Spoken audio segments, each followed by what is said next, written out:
Seja muito bem-vindo à Igreja Red, que alegria tê-los aqui nessa tarde. Nós hoje continuamos a nossa série de mensagens chamada Os 7 Passos da Cruz, uma jornada de transformação. Essa é a nossa série de Páscoa, e a Páscoa para nós que somos cristãos é um momento muito importante. É a Copa do Mundo dos cristãos. Por isso também tantas pessoas, tantos curiosos, eles se aproximam da igreja nesse momento, porque existe uma certa confusão na cabeça de muitas pessoas. Elas imaginam, elas acreditam que é necessário ir à igreja para garantir a salvação, ou garantir o favor de Deus, ou garantir a sua presença lá no céu. E sabe, essa é uma grande confusão, mas esse período da Páscoa é o período onde curiosos se aproximam da igreja porque estão buscando a Deus e querem saber mais de Deus. E se você é uma dessas pessoas que está aqui, eu quero dizer que você é muito bem-vindo. Meu maior desejo é que através dessa série você possa ter algumas das suas dúvidas esclarecidas e você possa ter uma fé mais consistente, verdadeiramente fundamentada na verdade da palavra de Deus. E o que nós vamos falar hoje aqui é exatamente sobre isso. Nós vamos falar hoje sobre salvação. E nós vamos tratar sobre algumas dessas confusões que nós temos na nossa mente, ideias erradas que permeiam o senso comum no nosso mundo e na nossa sociedade atual.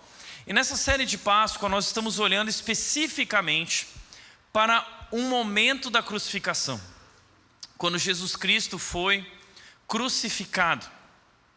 E ali ele passou por um momento de muita agonia. Foram 6 horas mais ou menos que ele esteve pendurado no madeiro. 6 horas difíceis, 6 horas cansativas, desgastantes, extremamente dolorosas, angustiantes. Esse dia começou muito antes, na verdade, na noite anterior. Depois do jantar com seus discípulos, Jesus foi traído por Judas, foi levado por soldados romanos para passar por uma série de julgamentos na presença dos líderes religiosos judeus que manipularam as informações para levar Jesus diante do governador Pilatos. Afinal de contas, os judeus não tinham direito de exercer a pena capital e eles queriam dar um jeito de acabar com Jesus, matar Jesus. Então eles empurraram Jesus para Pilatos. Pilatos também tentou empurrar adiante, tentou se esquivar dessa condenação, porque ele via que Jesus não havia cometido nenhum crime, não havia nenhum mal nele, isso estava claro para todos. Inclusive a mulher de Pilatos havia tido um sonho durante a noite, e ela enviou um bilhete para Pilatos, está na Bíblia, em que ela disse: não se meta com esse homem. E Pilatos então, ele lava suas mãos, mas ele acaba sendo pressionado, pela multidão que quer a morte de Jesus. O povo grita: crucificam, crucificam. E Pilatos então, que tinha o rabo preso por algumas situações do seu passado, ele não queria gerar um novo constrangimento, nem queria manchar o seu currículo e a sua carreira diante do Estado romano, diante do Império Romano. Ele decidiu fazer a vontade do povo, então ele lavou as mãos e disse: olha, a culpa não é minha, é o que vocês querem. Então Jesus Cristo foi condenado à morte, à pena capital, por crucificação. A crucificação era o pior tipo de morte para um ser humano. Era uma condenação para os piores homens, para pessoas extremamente más. Então Jesus vai ser crucificado, vai ser morto como um homem malfeitor, como um ladrão, como um assassino. Assim que ele é condenado, os soldados romanos começam a zombar dele e a açoitar ele, espancar ele. Só ali muitos prisioneiros já morriam. Depois de ensanguentado pelos açoites e espancado, Jesus é forçado a carregar a própria cruz. Ele está carregando uma coroa de espinhos já, lembre? E ele carrega a sua cruz com a ajuda de um homem até o monte da montanha do Gólgota, a montanha da caveira, a montanha da morte. E ali Jesus, ele é crucificado, ali ele é preso ao madeiro. Eles colocam cravos em seus braços, em suas pernas, e aquela cruz ela é levantada e Jesus fica pendurado através daqueles cravos e com muita dificuldade de respirar, que dirá de falar. E nessas 6 horas de muita agonia, de sede, de sofrimento, de dor profunda, Jesus declara 7 frases breves. Frases que são muito importantes para nós conhecermos a Deus. E essa série, ela é sobre essas 7 frases, que são as frases finais de Jesus antes da sua morte. Não são as últimas frases de Jesus, porque depois de ressuscitar ele disse mais coisas, mas são as frases finais diante da sua morte. E o que nós temos descoberto, aprendido, é que as frases finais são o começo de uma nova vida, uma nova história para nós. Essas frases finais, elas são como uma jornada espiritual, marcos na nossa jornada espiritual para conhecer a Deus e se tornar como Ele, ser transformado por Ele. Na semana passada nós descobrimos que a primeira frase de Jesus foi: Pai, perdoa eles, porque eles não sabem o que fazem. Os judeus acreditavam que estavam crucificando um blasfemador que se dizia o próprio Deus. Os romanos acreditavam que estavam crucificando um criminoso, estavam fazendo um favor à humanidade. Porém, o que eles não sabiam é que, na verdade, eles estavam cometendo um crime contra o autor da vida, o Deus do universo. Por isso eles não sabiam o que faziam. Mas Jesus derrama sobre eles o perdão. Pai, perdoa eles, porque eles não sabem o que fazem. Como disse o Tim Keller, nós somos salvos por um homem que morreu amando os seus inimigos. Esse é o nosso Senhor. Esse é o nosso Salvador, aquele a quem nós seguimos. Nós somos seguidores de Jesus. E esse Jesus disse o seguinte, que a maior marca dos seus seguidores seria esse amor incondicional. Ele disse em João 15:35, nisso reconhecerão que vocês são os meus discípulos, se vocês tiverem amor uns pelos outros. Jesus foi alguém que praticou aquilo que pregava. Jesus disse: amem seus inimigos. Jesus disse: perdoem aqueles que os perseguem. E Jesus na cruz está praticando aquilo que Ele nos ensinou e nos convidando também em nossas relações, nossas difíceis relações, a praticar também esse amor e perdão incondicional. Uau! Essa é a maior marca de um cristão. A maior marca de um cristão não é o seu conhecimento bíblico. O que diz se você é um verdadeiro ou um falso cristão não é teu conhecimento bíblico. Não é se sua fé está fundamentada apenas na palavra de Deus. Não é se você é uma pessoa que pratica os princípios bíblicos, não. O que diz se você é um verdadeiro ou um falso seguidor de Jesus é o amor. A maneira como você reage a essas situações, se você responde com amor ou com ódio, isso define se você é verdadeiramente um cristão. Alguém que defende os valores, os princípios, a moral cristã, mas não tem amor, não é cristão. Quem disse isso foi Paulo, não fui eu. 1 Coríntios 13:1 diz isso: ainda que eu fale a língua dos anjos, se eu não tiver amor, eu serei apenas como um sino que retine. Se eu tiver todo o conhecimento, ainda que eu conheça todas as profecias a respeito do futuro, ainda que eu dê tudo que eu tenho à venda para os pobres, ainda que eu sacrifique o meu corpo, se eu não tiver amor, eu nada serei. Ou seja, a vida cristã sem amor é um exercício de futilidade. É o que nós começamos a aprender na cruz, na primeira palavra da semana passada. Mas a segunda palavra, hoje eu gostaria de falar sobre uma palavra de salvação. Jesus disse o seguinte, Lucas 23:43, a segunda frase de Jesus na cruz. E Jesus lhes respondeu: eu lhe asseguro que hoje você estará comigo no paraíso. É uma palavra de salvação. E hoje eu gostaria de falar sobre esse assunto. Um assunto que a minha mensagem de hoje é uma mensagem muito simples, mas extremamente importante. Nós precisamos falar sobre isso e precisamos responder uma pergunta.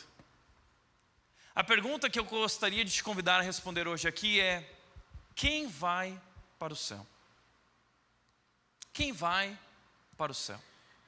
Todos nós temos opiniões.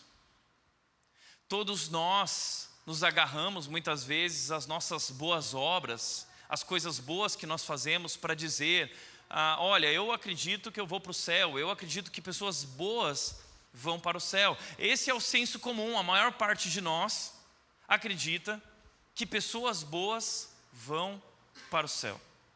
Isso parece fazer sentido. Isso parece que é realmente algo verdadeiro. Pessoas boas. E inclusive nós nos consideramos pessoas boas, porque ainda que tenhamos deslizes, quando nós nos comparamos a outras pessoas mais ruins do que nós costumamos dizer: eu não sou tão ruim assim, tá vendo? Eu até que sou uma boa pessoa. Então, além de considerarmos que as pessoas boas vão para o céu, nós nos consideramos geralmente boas pessoas. O problema com isso é que bom é relativo. Qual é o padrão de bom? O que define, qual é o critério para nós avaliarmos se somos bons ou se não somos bons? Pois hoje eu quero te dizer que há um critério para avaliar e para responder com clareza e absoluta certeza se somos ou se não somos. E nós precisamos nos aprofundar um pouco mais nessas questões, porque nós somos muito rasos. Essa é uma realidade. A eternidade é uma realidade da qual nenhum de nós pode escapar. Então nós precisamos falar a respeito disso, precisamos nos preparar para esse momento. Existe uma série chamada The Good Place, O Bom Lugar. Essa série é uma série cômica, engraçada, mas que traz reflexões interessantes. A pergunta principal dessa série é: o que significa ser uma pessoa boa? Porque a moça protagonista da série, ela era uma mulher egoísta e de caráter moral duvidoso, e ela vai parar no céu, no lugar bom. Segundo a série, existe um lugar bom e existe um lugar ruim, e ela vai parar no lugar bom por engano. E quando ela chega lá e descobre que foi parar lá por engano, ela não quer ser descoberta, então ela começa a fingir que ela é uma pessoa boa, e ela começa a aprender lá nesse lugar bom a ser uma pessoa boa. E aí a série levanta essa bola, questionando as pessoas que ali estão, de fato, se elas mereciam ou não mereciam estar ali, o que significa ser uma pessoa boa. Não é uma série cristã, ok?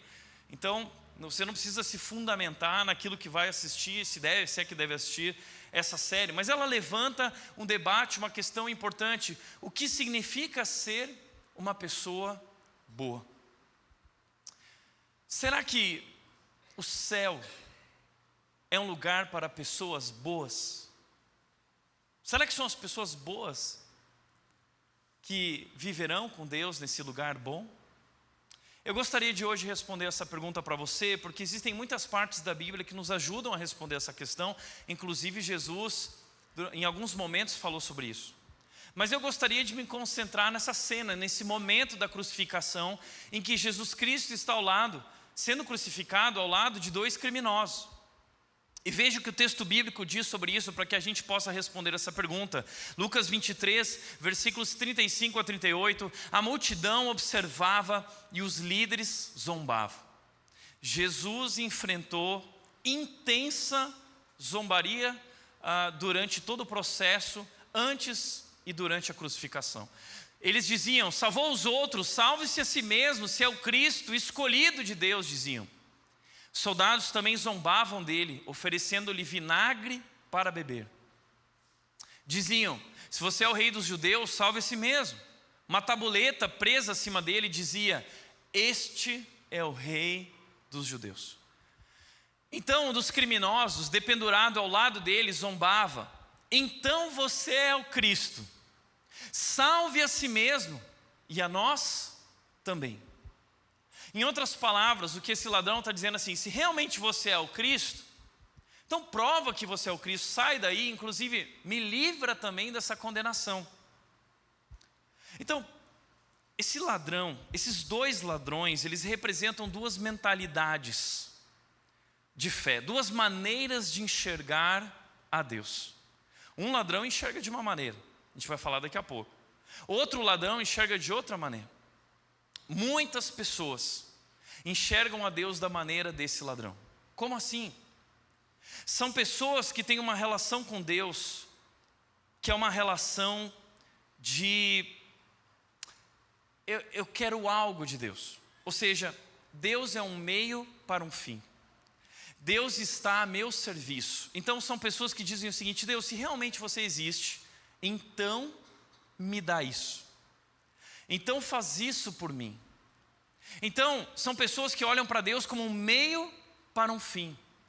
Deus vive e existe para o serviço deles. São pessoas, por exemplo, que acreditam na teologia da prosperidade, tantas outras teologias do eu declaro, eu quero o que é meu, Deus me devolve o que é meu, Deus faz isso por mim. Se de fato você é Deus, então prova para mim e abençoa a minha vida. Não se trata de quem Deus é, trata-se a respeito de mim, e Deus tem que fazer aquilo que eu quero. É a teologia da Xuxa: tudo que eu quiser, o cara lá de cima vai me dar. Agora, esse ladrão merecia essa condenação, e ele está mais uma vez querendo se esquivar daquilo que é a justiça. Esse homem passou a vida inteira se esquivando, fugindo, até que finalmente ele foi preso e está pagando o preço pela sua condenação. E ele diz: Jesus, me livra da minha condenação. Sabe, tem muito crente que tem essa relação com Deus, comete infrações e ainda ora para Deus livrar essa pessoa das próprias consequências de suas infrações. Eu nunca esqueço o dia que eu vi uma mulher falando que ela estava no trânsito e ela estava dirigindo sem cinto, estava fazendo maquiagem, não sei o quê, e aí ela passou e de repente ela viu que tinha uma blitz, e a blitz parou ela, o guarda chamou ela, e nessa hora ela declarou: o sangue de Jesus tem poder. Ela achava que o sangue de Jesus ia livrar ela da multa, tá? Entenda uma coisa: Jesus não morreu na cruz para te livrar das multas, das infrações que você cometeu no trânsito. Ele morreu na cruz para te livrar, te libertar, te perdoar das multas e infrações que você cometeu contra Deus. Mas muita gente usa Deus, né, como um meio para um fim. Deus está a meu serviço. Esse é esse ladrão. Ele está zombando de Deus. Porém, um outro ladrão tem uma atitude diferente. Esse outro ladrão diz o seguinte: mas o outro criminoso o repreendeu: você não teme a Deus nem mesmo ao ser condenado à morte? Nós merecemos morrer por nossos crimes, mas este homem não cometeu mal algum. Então ele disse: Jesus, lembre-se de mim quando vier no seu reino. E Jesus então respondeu: eu lhe asseguro que hoje você estará comigo no paraíso. Você estará comigo no paraíso. Essa é uma palavra de salvação. E eu fico imaginando o seguinte: esse momento é o momento mais esperado de toda a história. O céu está na expectativa da morte de Cristo, porque esse é o sacrifício necessário para que o mundo possa se reconciliar com Deus, nós possamos voltar a nos relacionar com Deus. E eu fico imaginando o universo, as estrelas, na expectativa. A festa lá no céu, os anjos estão preparando a festa, eles já prenderam aquelas bandeirinhas lá no céu, eles já estão com balões para comemorar, já tem um bolo preparado, está tudo pronto, a festa da ressurreição está pronta lá no céu. Eles estão esperando Jesus chegar no paraíso, e quando Jesus chega no paraíso, é a primeira pessoa salva através do sacrifício de Cristo na cruz, vai chegar junto com Jesus. E quem é a primeira pessoa que chega junto para a festa? Um ladrão. E não um simples ladrão. Existiam 3 palavras para definir malfeitores no grego. As 3 palavras eram graus diferentes. A palavra usada para ladrão aqui é o pior grau que existia, que era mais do que um ladrão, era um assassino. Era um homem que matava gente. Era um serial killer, talvez. Aqui nós temos um homem mau, um homem que matou muita gente. A primeira pessoa a entrar no céu é um ladrão.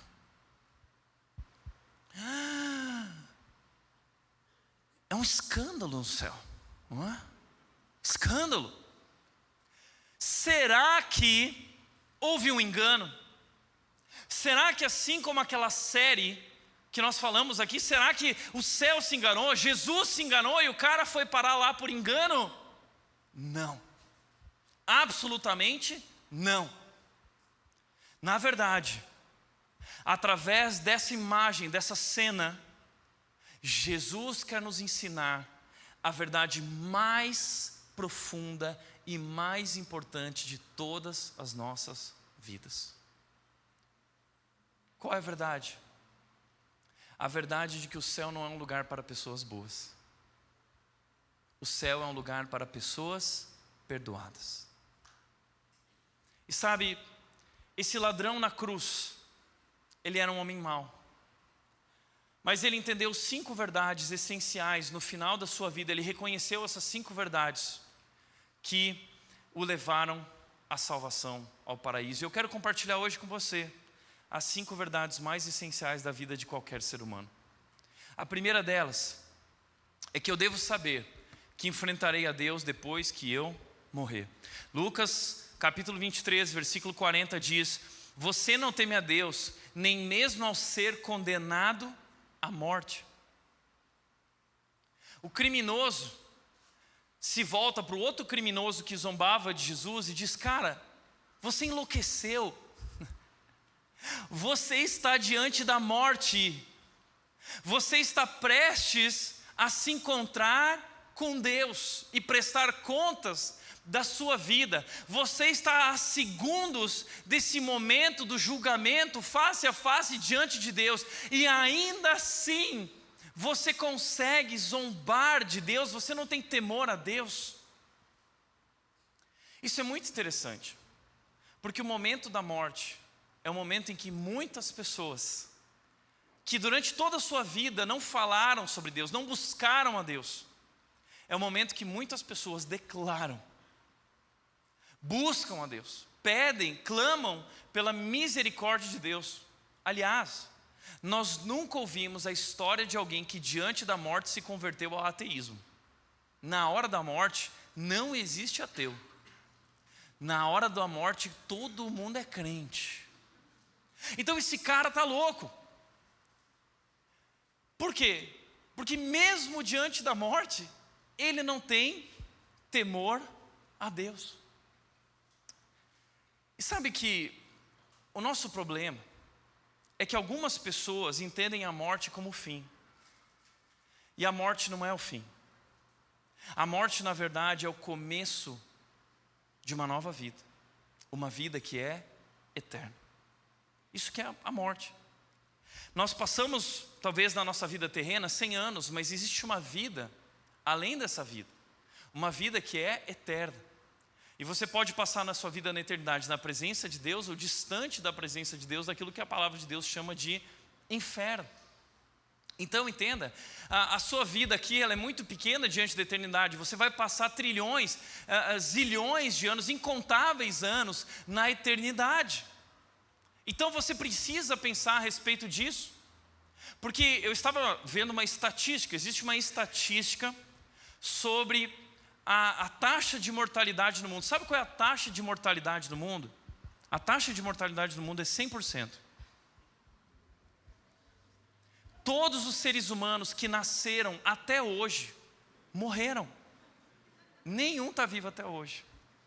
Alguns mais crentes, conhecedores da palavra, vão falar assim: não, está errado, é 99,999999%, porque Enoque e Elias não morreram, eles foram arrebatados. Está certo, parabéns, muito bom, que crente especial você é, mas você não vai para o céu por causa disso, tá?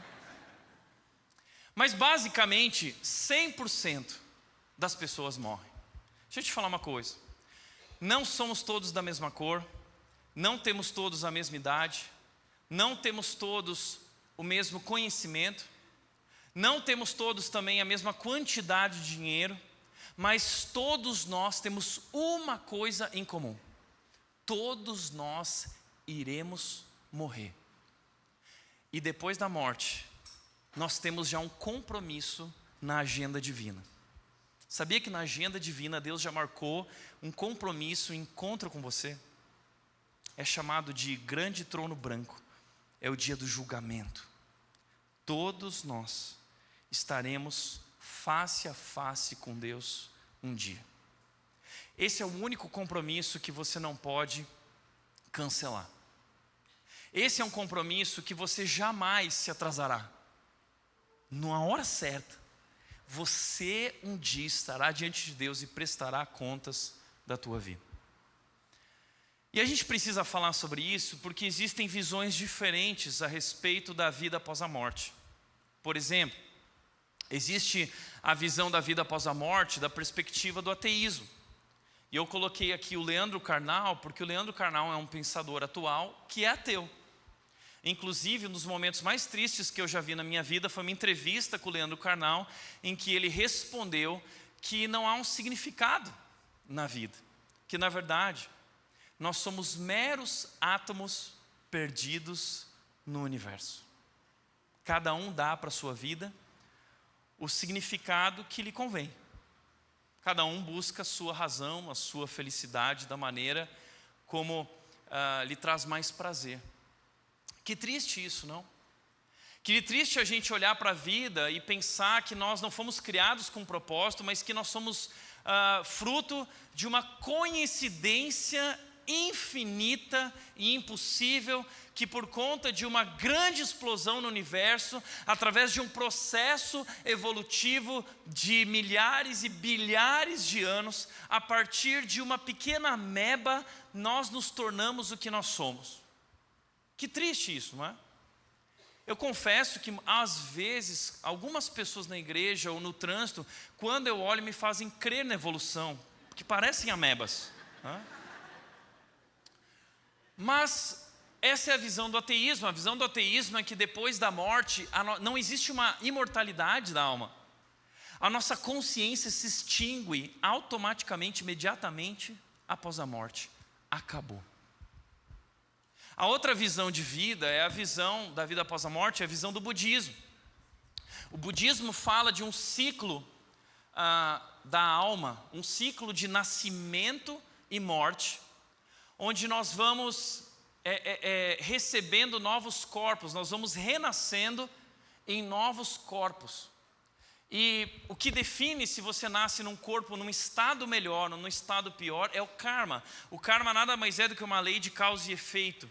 E se você levou uma vida boa, você vai renascer num corpo melhor, numa vida melhor, se não numa vida pior. O que eu acho interessante sobre isso é que, às vezes, eu já ouvi pessoas falando isso. Porque eu fui no meu terapeuta e ele disse que o problema da minha vida, todo o problema da minha vida hoje, é que na minha vida passada eu era uma bruxa. E sabe, eu nunca ouvi ninguém falar que na vida passada, por exemplo assim, todo mundo fala assim, não, porque na minha vida, eu descobri que na minha vida passada eu era um rei, eu era um lorde. Eu descobri que na minha vida passada eu era uma princesa, eu era uma bruxa, eu era um cavaleiro poderoso, um homem rico. Ninguém nunca fala assim, não, porque na minha vida passada eu era um camponês miserável, eu trabalhava lá. Todo mundo era alguém, alguma figura importante assim da era medieval. Mas essa é a visão do budismo. E o objetivo final do budismo é alcançar a libertação dessa alma nesse estado que se chama nirvana. Agora, há uma outra concepção também muito famosa aqui no Brasil, que é a concepção do espiritismo. Qual é a concepção do espiritismo? De que após a nossa morte, o nosso espírito permanece, existe esse mundo dos espíritos, e esses espíritos, eles trafegam ali entre nós e entre esse lugar que é um lugar bom. E esses espíritos, eles podem ir evoluindo, e eles vão evoluindo através das reencarnações. Também existe um sistema aí de karma, inclusive também existe um sistema de comunicação com esses espíritos. Você pode usar médiums, você pode usar pessoas que vão se comunicar com esses espíritos para que você então fale com eles. E veja, se você não foi bem nessa vida, você vai ter a chance de na próxima vida melhorar. E a vida é assim, são ciclos em que a gente vai evoluindo e evoluindo. Essa é a visão do Espiritismo. Mas existe a visão do cristianismo. E a visão do cristianismo diz que há apenas uma vida e há apenas uma morte. E depois nós prestaremos contas diante de Deus por aquilo que nós fizemos. O que você acredita a respeito disso? Eu quero dizer que eu acredito naquilo que diz Hebreus 9:27. Hebreus 9:27 diz: e assim como cada pessoa está destinada a morrer uma só vez, e depois disso vem o julgamento. Ou seja, você pode ter acreditado a sua vida inteira no Espiritismo, você pode ter acreditado no budismo, nesses sistemas de reencarnação e evolução. Você pode ter acreditado, inclusive, na ideia do purgatório, a ideia antiga do catolicismo romano, de que há um lugar onde a alma fica esperando e nós precisamos interceder por aquela alma para que ela possa, então, finalmente ir a Deus ou não.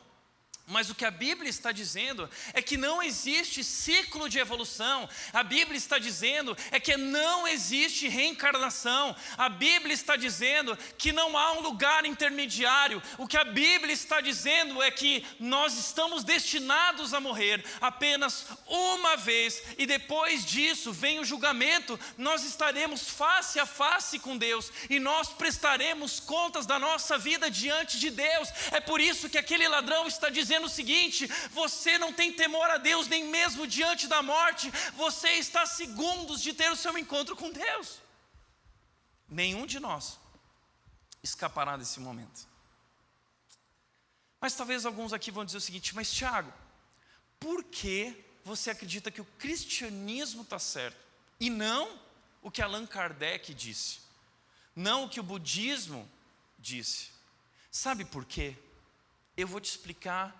Eu creio na fé cristã não porque ela é atraente, eu creio na fé cristã porque ela é verdadeira. Foi o que disse John Stott. E deixa eu te dizer o que o Tim Keller disse no livro dele, A Cruz do Rei. O Timothy Keller disse o seguinte: se Jesus de fato ressuscitou, ele de fato é o Filho de Deus, o verdadeiro e perfeito Rei. Deixa eu te fazer uma pergunta. Se alguém chegasse para você e dissesse assim: olha, eu vou morrer e depois de 3 dias eu irei ressuscitar, o que você pensaria a respeito dessa pessoa? Ela é louca. Essa pessoa é louca. Você se afastaria desse louco. Mas se essa pessoa dissesse que iria morrer, predissesse a sua morte e dissesse que depois de 3 dias ela iria ressuscitar, e isso realmente acontecesse, ela ressuscitasse, o que você pensaria a respeito dessa pessoa? Uau! E se essa pessoa que ressuscitasse houvesse dito que ela era o próprio Deus, você acreditaria nisso? Pois foi exatamente isso que aconteceu. Jesus veio ao mundo dizendo: eu sou Deus, se revelando a nós e explicando por que ele morreria numa cruz. Entenda, ano passado nós vimos isso. Jesus não foi na cruz porque ele foi manipulado pela liderança judaica. Jesus não foi na cruz porque ele foi condenado por Pilatos, porque ele foi abandonado e negado por Pedro ou traído por Judas. Jesus foi à cruz por amor. Ele disse que iria para a cruz, ele disse que iria morrer, ele disse que ele era o próprio Deus e que ele viria fazer algo que somente ele podia fazer, que era pagar o preço pelos nossos pecados. Então ele morreu e ele ressuscitou depois de 3 dias. Ou seja, se existe um homem que morreu e ressuscitou, esse homem só pode ser Deus. E mais, existem provas da sua ressurreição, muitas provas. Inclusive, uma das maiores provas que existe da sua ressurreição é a própria palavra de Deus. O livro que nós estamos lendo, o livro de Lucas, o Evangelho de Lucas, nada mais é de um homem que foi testemunha ocular daquele momento, ou conviveu com pessoas que foram testemunhas oculares. Mateus foi uma testemunha ocular, João foi uma testemunha ocular, e ele escreve no seu livro, ele diz o seguinte: eu estou falando a respeito daquilo que eu vi. Eu ouvi, toquei, eu estive com ele, eu vi ele ressurreto, eu toquei na mão dele. E talvez você diz, não, mas eles podem estar mentindo. Tudo isso pode ser uma grande conspiração dos discípulos de Jesus. Mas aí entra uma verdade, um princípio. Sabe qual é? Do Lee Strobel. Ele fala isso no livro Em Defesa da Fé, em defesa de Cristo, onde ele conta a própria história dele. O Lee Strobel era um ateu, ele era um jornalista ateu, e ele decidiu provar que a fé cristã era uma farsa, e ele começou a estudar. Sabe o que aconteceu? Ele se tornou um dos maiores defensores da fé cristã. Não somente se converteu, como se tornou um dos maiores defensores da fé cristã. E ele disse algo que é muito importante para nós a respeito desse tema conspiração. Sabe o que ele disse? Ele disse o seguinte: ninguém dá a vida por algo que sabe que é mentira. Ninguém dá a vida por algo que sabe que é mentira. Nós só damos a vida, nós só morremos por algo em que a gente de fato acredita. Eles não teriam morrido na cruz. Veja, todos os discípulos de Jesus morreram, foram perseguidos, foram apedrejados, foram decapitados, foram crucificados, foram queimados. Eles não dariam a vida por algo que eles tinham inventado, que eles sabiam que era mentira. Eles iam fugir. Não, sabe por que eles deram a vida deles por essa verdade? Porque eles viram o Cristo ressurreto. O irmão de Jesus, Tiago não era cristão, ele não acreditava no próprio irmão. Em certo momento a Bíblia mostra que Tiago e sua família estavam lá no momento e diz para Jesus sair da casa e diz: olha, ele está louco, nosso irmão está louco. Eles não acreditavam em Jesus. Mas Tiago se tornou o pastor da igreja de Jerusalém depois da ressurreição. O que mudou na vida do Tiago? Ele viu que o próprio irmão dele, que dormia ao lado dele, havia ressuscitado da morte. São testemunhas. Existe um homem que viveu na terra e esse homem morreu e ressuscitou. Nenhum homem é capaz de fazer isso. Então quem era esse homem? Esse homem era o próprio Deus. E ele veio por uma razão, o Tim Keller diz. Ele veio ao mundo para morrer por nós na cruz. Ao crermos naquilo que ele fez na cruz, somos poupados do julgamento eterno e introduzidos na presença de Deus por toda eternidade.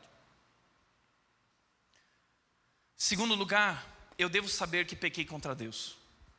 Lucas 23:41 diz: nós merecemos morrer por nossos crimes, mas este homem não cometeu mal algum.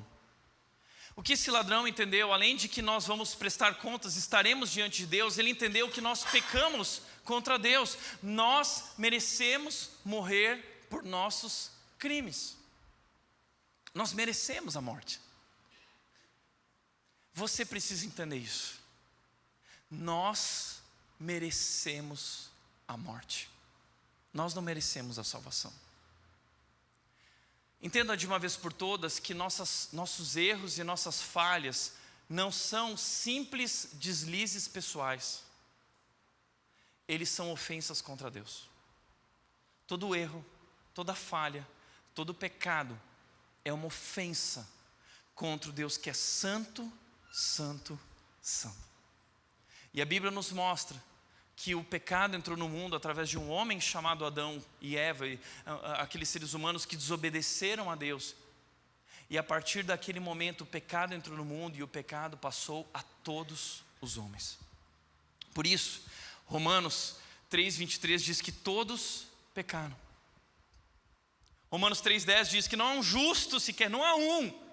Não existe um ser humano na terra que não tenha falhado, que não tenha cometido um pecado, que não tenha ofendido a infinita santidade de Deus. E mais, Romanos 6:23 diz que o salário do pecado é a morte, o resultado do pecado é a morte. Se Deus fizesse justiça, a gente gosta de justiça, não é? E Deus é um Deus justo. Justiça diante da gravidade da nossa ofensa contra o Deus Criador, que é santo, santo, santo, nós merecíamos morrer. Esse homem entendeu isso. O ladrão disse: nós merecíamos a morte. Sabe por quê? Porque nós pecamos contra Deus. Nós não alcançamos o padrão da glória de Deus. Você precisa entender isso. Nós não alcançamos o padrão da glória de Deus. Aqui ele está falando sobre esse medidor de bondade. Existe um medidor de bondade. Você quer saber se você é uma pessoa boa ou se você não é uma pessoa boa? Eu vou te dizer agora, existe um medidor de bondade. Se encontra lá em Êxodo, capítulo 20, se chama 10 mandamentos. É um medidor de bondade para mostrar se nós somos bons ou se nós não somos bons. E aí eu vou te dizer uma coisa, que se nós formos verdadeiros, nós não conseguimos cumprir os 10 mandamentos. Porque em algum deles nós vamos pecar, se não em todos. Se nós somos sinceros, seria em todos. Mas Jesus elevou o conceito dos 10 mandamentos dizendo o seguinte, ele disse o seguinte: se você, olha, não adulterarás, mas se você olhar com desejo impuro, você já adulterou. Você pode não ter adulterado fisicamente, mas se você adulterou na mente, você já é diante de Deus um adúltero, você já traiu o seu cônjuge. É um pecado, é uma ofensa contra Deus. Jesus disse o seguinte: não matarás, a lei diz. E aí você pensa assim, eu não sou como esse ladrão, porque eu nunca matei. Mas aí Jesus disse, mas se você pensar na tua mente, se você tiver pensamento de ódio contra o teu irmão, ou falar, esse cara, você já matou. Jesus eleva o nível da lei a um nível impossível, mostrando que todos nós ficamos aquém. Nenhum de nós consegue atingir o padrão de Deus. E aí tem gente que vem com aquele papo assim, mas não, eu e Deus nós estamos de boa. Já viu gente que nem vai na igreja, não está nem se perguntando, como é que está a sua vida com Deus? Eu estou de boa, estou de boa com Deus. Existe apenas um atributo de Deus que é sempre usado no superlativo. Esse atributo de Deus, ele é sempre elevado à terceira potência. É o único atributo de Deus a qual a Bíblia sempre se refere assim: santo, santo, santo.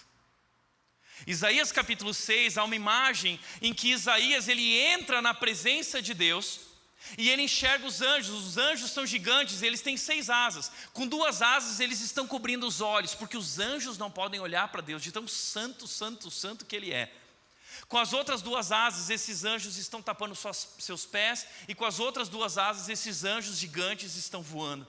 E Isaías vê o seguinte: esses anjos, eles declaram, lá no alto no céu, na presença de Deus, eles declaram, santo, santo, santo. E diz que quando os anjos declaram essas palavras, toda a terra estremece, santo, santo, santo. E diz que quando Isaías chega na presença de Deus, ele vê a face de Deus. E sabe o que Isaías fala a respeito disso? Ele diz, ai de mim, porque eu sou um homem pecador, um homem de lábios impuros, e habito no meio de um povo de lábios impuros. Sabe o que significa isso?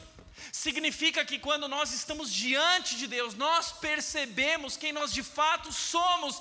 A nossa reação quando estamos diante de Deus não é, ai, estou de boa, é ai de mim, porque eu sou um homem miserável. Entenda uma coisa, quanto mais próximo eu estou de Deus, maior é minha consciência do pecado. Quando alguém diz, não, estou de boa, essa pessoa está completamente distante de Deus, porque não é capaz de enxergar, porque não contempla a santidade de Deus, não compreende a gravidade do seu pecado. Eu nunca vou esquecer que eu morava numa edícula em Vinhedo, quando eu era solteiro. Era mais parecido com uma ridícula, não uma edícula, tá? E era um muquifo, tá? Graças a Deus, Deus colocou a Nath na minha vida e me salvou. Mas aquele muquifo era gostoso, né? Eu gostava daquele muquifozinho. E tinha uma lâmpada de 30 watts no meu quarto. E eu achava que minha casa era limpa, não, minha casa é limpa, tá? Até o dia que aquela lâmpada queimou. E durante a noite eu fui ligar um interruptor para ir até o banheiro, e eu bati na porta e me machuquei. Eu falei, não, amanhã de manhã eu vou para o mercado comprar uma lâmpada. Eu cheguei no mercado de manhã, eu cheguei na seção de lâmpadas e não tinha lâmpada de 30 watts, só tinha de 100 watts. Eu falei, vai essa. E eu coloquei lá, feliz, a lâmpada de 100 watts no meu quarto.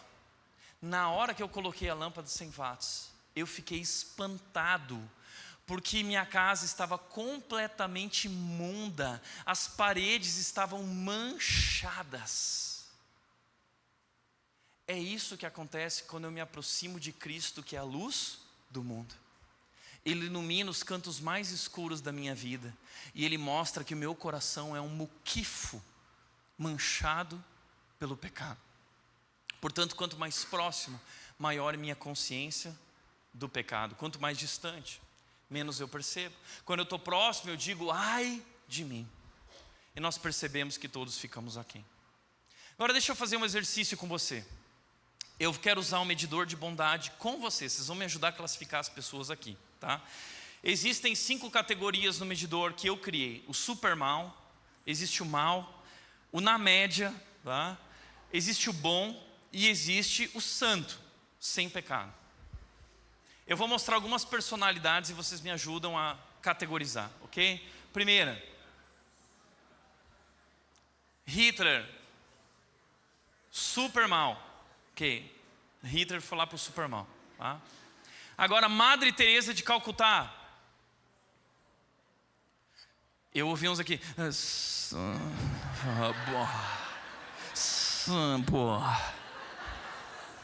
Cuidado.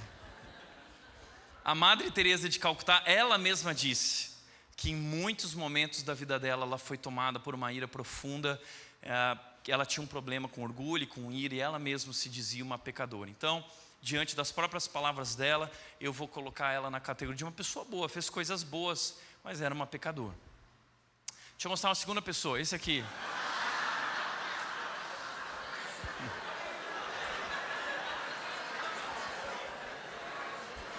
Calma, calma, vamos ser justos, tá? E essa pessoa aqui, ó. Eu tive uma reunião com a equipe pastoral, conversei com eles, tá?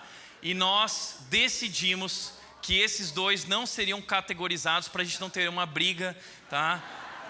Entre os irmãos na fé, ok? Rodriguinho do Big Brother foi eliminado, né? Tá na média. Vanessa Camargo devia estar aqui, né? Mel. E agora? Né? Fofinha, linda. Mas essa semana recebemos uma mensagem da escola. A filha de vocês mordeu uma criança. Gente, foi um dia extremamente, sério mesmo, foi um dia muito triste para mim. Cheguei, peguei a Mel, né, querendo conversar com ela e fiquei fazendo perguntas. Você mordeu uma criança? E ela, muito esperta, se fazendo de boba. Quê? Criança? Morder? Não sei o que é morder, pai. Ficamos em silêncio até chegar em casa. E Deus vem trabalhando isso comigo no meu coração, dizendo o seguinte: Thiago, você está preparado porque você vai ter que pastorear o coração da tua filha por muitos anos. Então, eu estou tão assim que eu ia colocar na média, mas a mamãe disse coloca no bom, tá? Então vamos colocar no bom, ok? Bom, vamos esse aqui, ó, Pablo Marçal, santo. Ele morreria lá naquele lugar de Jesus, né? Esse cara, vou pôr ele na média ali, tá? Sandy, Sandy é demais, né?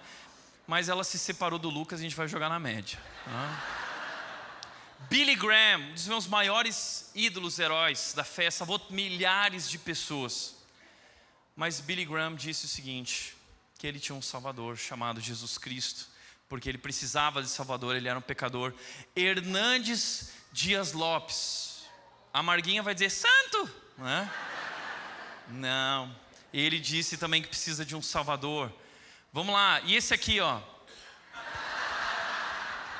Thiago Cata, né?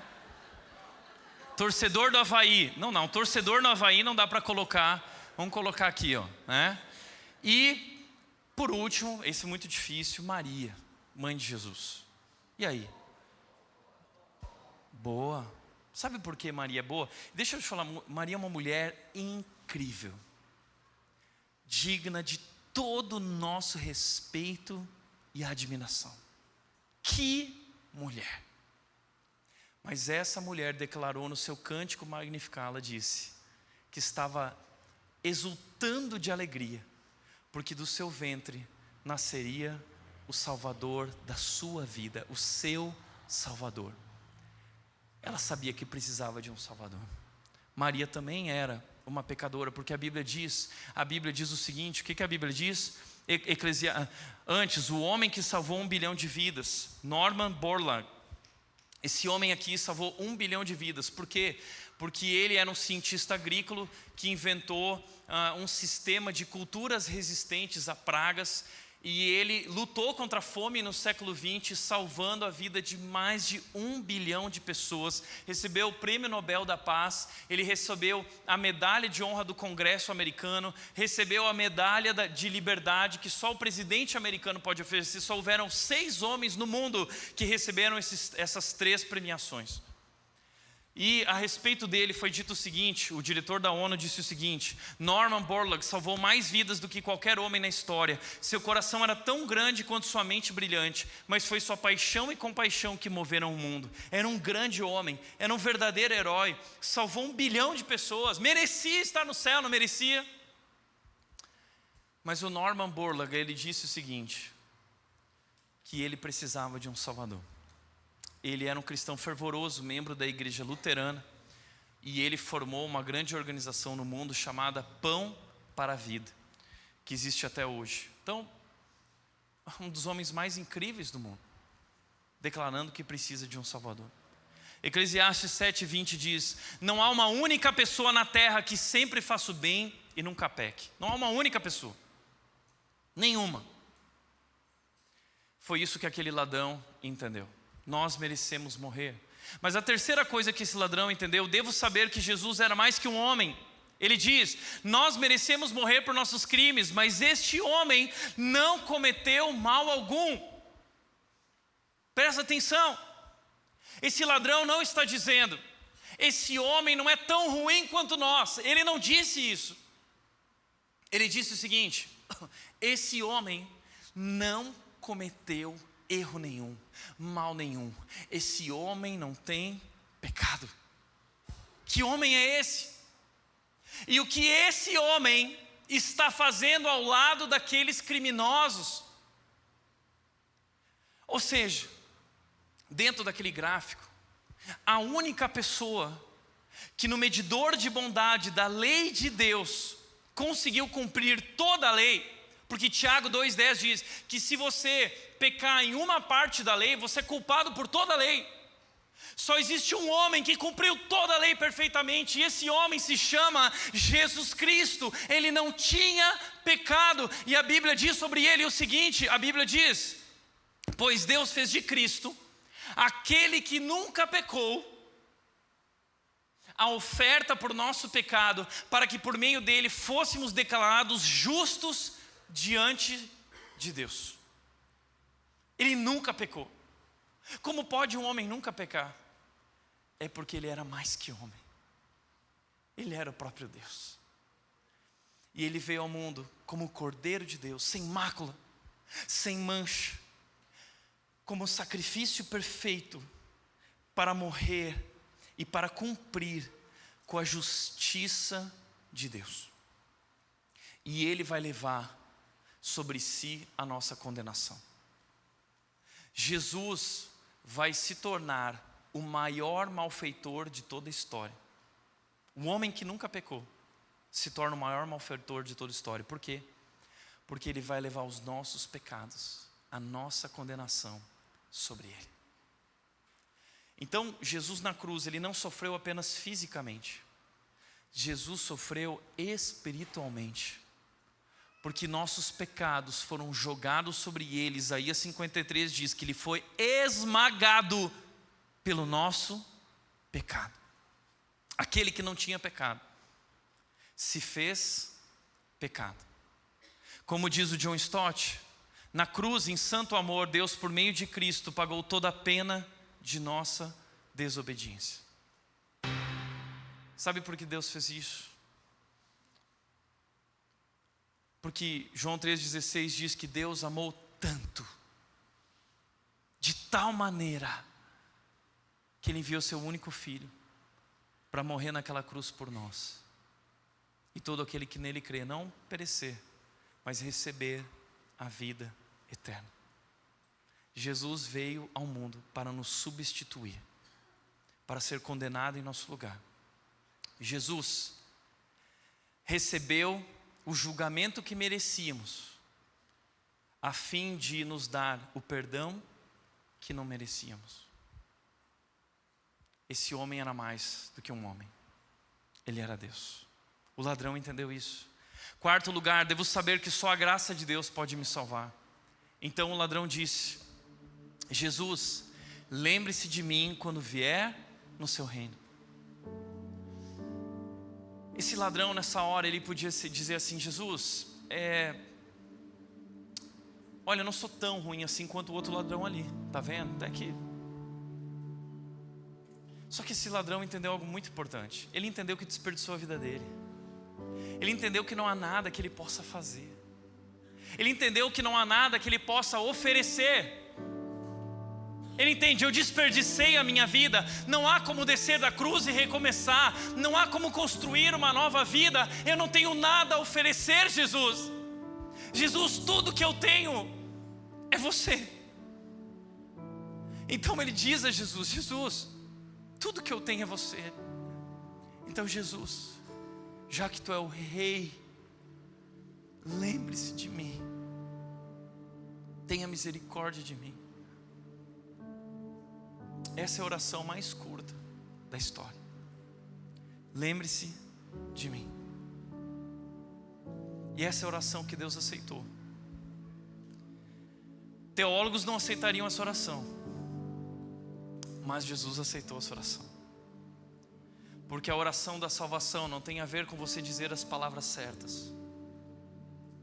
Tem a ver com uma atitude do coração, de humildade, de se livrar de todo orgulho e dizer: eu não tenho nada a oferecer, Deus, eu preciso de Ti. E entender que isso se chama graça. A salvação é graça. Por que a salvação é graça? Graça no grego vem de charis, que significa dádiva, significa presente. A graça é um presente que é dado a nós. A salvação não é o que você faz por Deus. A salvação é algo que Deus faz por você. A salvação não é algo que você faz, é algo que você recebe. É isso que é graça. Nós recebemos de Deus. Nós não merecemos, nós não pagamos por isso, mas Ele pagou um alto preço naquela cruz. A graça é custosa, a graça não é barata. Essa graça é cara. Ela custou a vida do próprio Filho de Deus. Como disse Steve Lawson, a salvação não é uma recompensa para o justo, mas um presente para o culpado. Essa é a mensagem de Jesus na cruz ao lado daquele ladrão. A minha salvação não é uma recompensa para pessoas boas. A salvação é um presente para o culpado. É um presente para aqueles que não merecem. Porque eu sou o Deus de amor e toda graça. Graça sobre graça. Nós nunca vamos merecer. Entenda isso. A minha salvação, a tua salvação está em cada gota do sangue de Cristo e em nenhuma gota do nosso suor. Como disse Tim Keller, esse é o Evangelho. Essa é a nossa mensagem. O Evangelho é isso: somos mais pecadores e imperfeitos em nós mesmos que nós ousamos acreditar, mas ao mesmo tempo somos mais amados e aceitos em Jesus Cristo do que jamais ousamos esperar. Você é mais pecador do que você é capaz de entender, mas você também é mais amado do que você jamais um dia irá compreender. Esse é o nosso Deus. Que Deus, que Deus.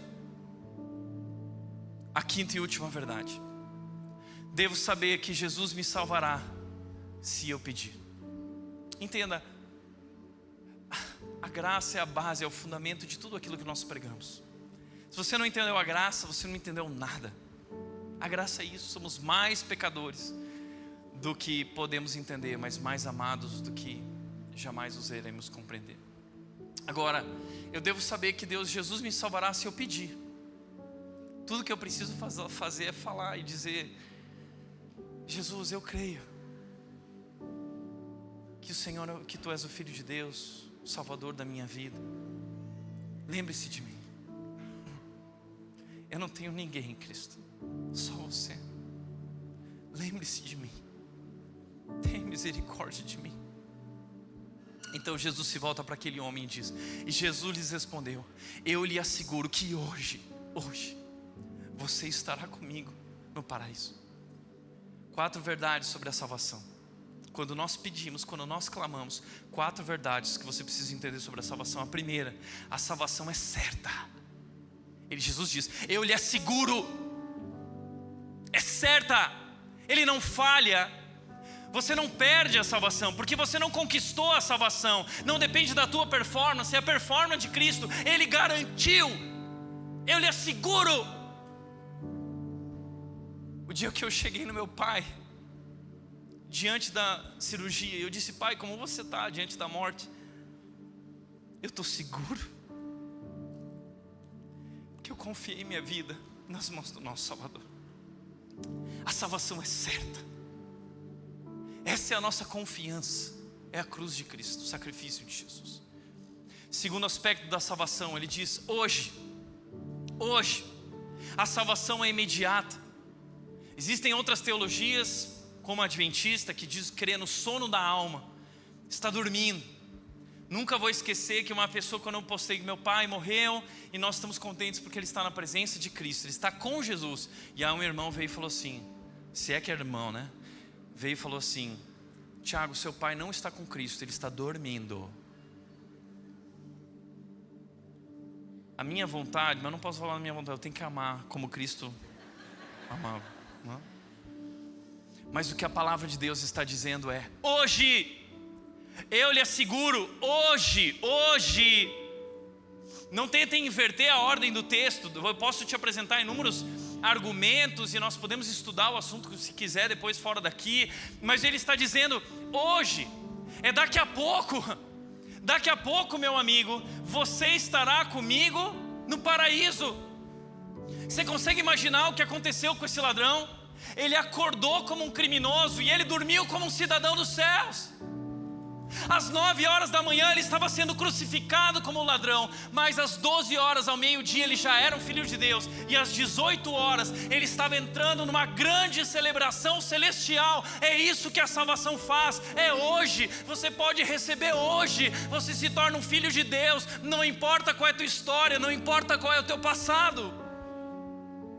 Ele diz, você estará comigo no paraíso. Isso significa relacionamento. A salvação é um relacionamento. É um relacionamento com Jesus. O céu é especial porque Jesus está lá.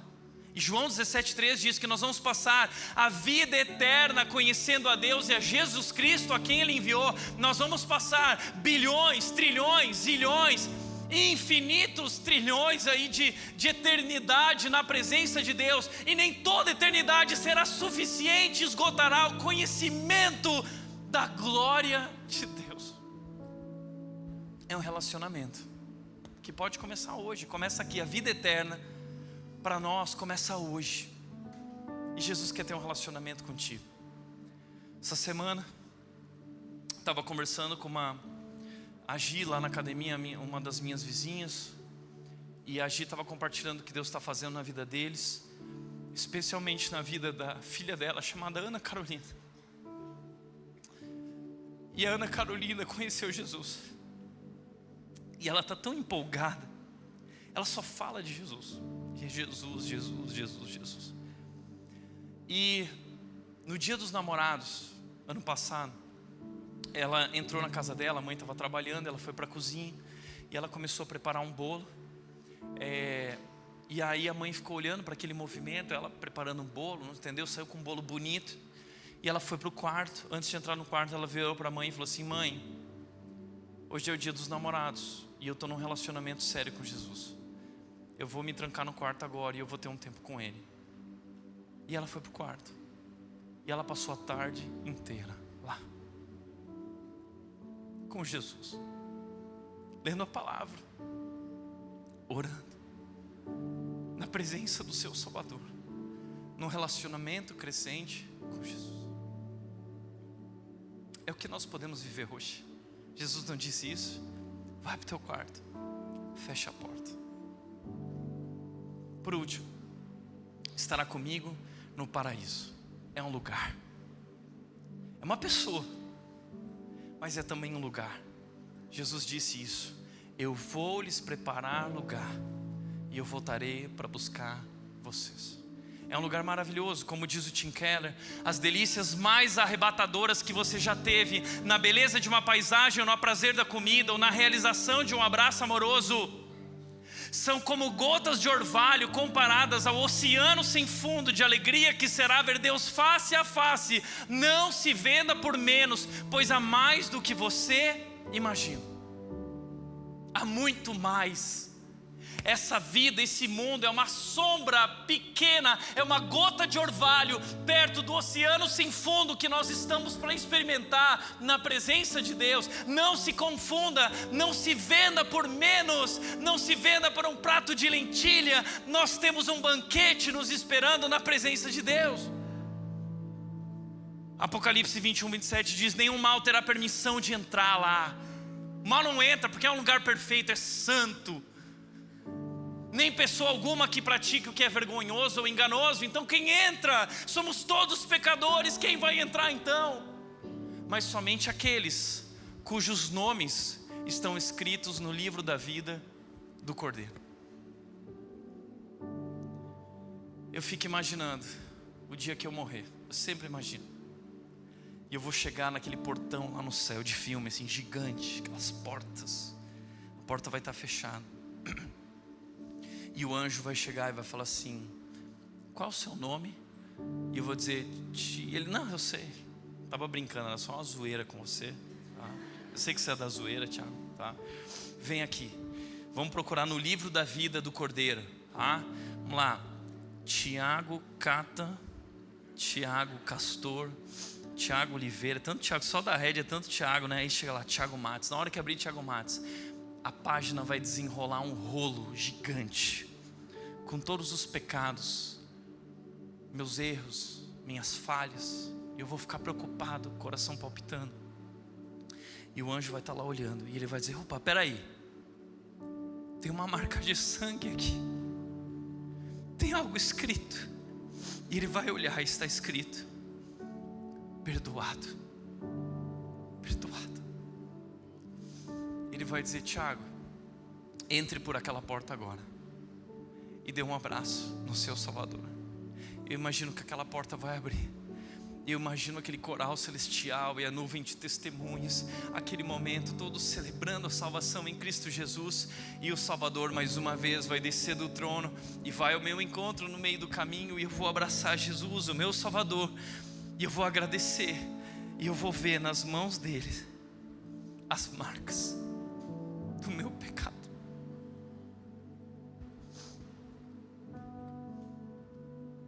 O seu nome já foi escrito no livro da vida. O meu foi. Eu declarei a única verdade que importa no ser humano declarar: Jesus Cristo, tem misericórdia de mim, lembre-se de mim. Eu creio que Tu és o Filho de Deus e o meu Salvador. Portanto, para refletir e praticar, primeiro, a salvação não é o que você faz por Deus, é o que Deus faz por você. Não é algo a fazer, é algo a receber. Segundo, Jesus não morreu na cruz porque somos adoráveis, mas para nos tornar adoráveis. E terceiro, a vida eterna começa agora, com nossa relação com Deus. De que maneiras você está cultivando essa relação hoje? Eu quero fazer algo agora. Eu quero te convidar a tomar uma decisão. Se você nunca tomou, eu quero te explicar uma coisa: não decidir é decidir. Eu quero convidar todos aqui a fechar os olhos. E esse é o seu momento com Deus. É o seu momento com Deus. E eu quero te dar a chance de hoje sair daqui diferente da maneira como você entrou. Você pode sair daqui hoje como um filho de Deus, com o nome escrito no livro da vida. Hoje. Se você nunca tomou essa decisão com Jesus, eu quero te convidar a tomar essa decisão agora. Se você não é cristão, nunca tomou essa decisão, nunca declarou isso. A Bíblia diz: se com tua boca confessares que Cristo é Senhor, tu serás salvo. Eu quero te convidar a confessar e declarar isso, se você nunca declarou. Eu quero te convidar a ficar de pé e eu quero te convidar a fazer uma oração comigo. Todos de olhos fechados. Eu quero te convidar a fechar, continuar de olhos fechados. As pessoas ficam de pé. Aqueles que nunca tomaram essa decisão. E eu quero te convidar a fazer uma oração. A oração mais importante da sua vida. Você vai orar dizendo o seguinte: querido Deus, eu sou falho. Eu pequei contra o Senhor. Mas eu estou arrependido. Eu compreendi, através de Cristo Jesus, quem eu sou e que eu preciso de um Salvador. E Deus, a minha oração agora é: lembre-se de mim, tem misericórdia de mim. Eu creio que Jesus Cristo é o Filho de Deus. Eu creio que Ele é o Salvador da minha vida, o Salvador do mundo. E eu creio que pela Tua graça eu serei salvo. Eu viverei a vida eterna ao Teu lado. Eu me rendo diante da cruz, em nome de Jesus. Amém? Uma salva de palmas para essas pessoas hoje.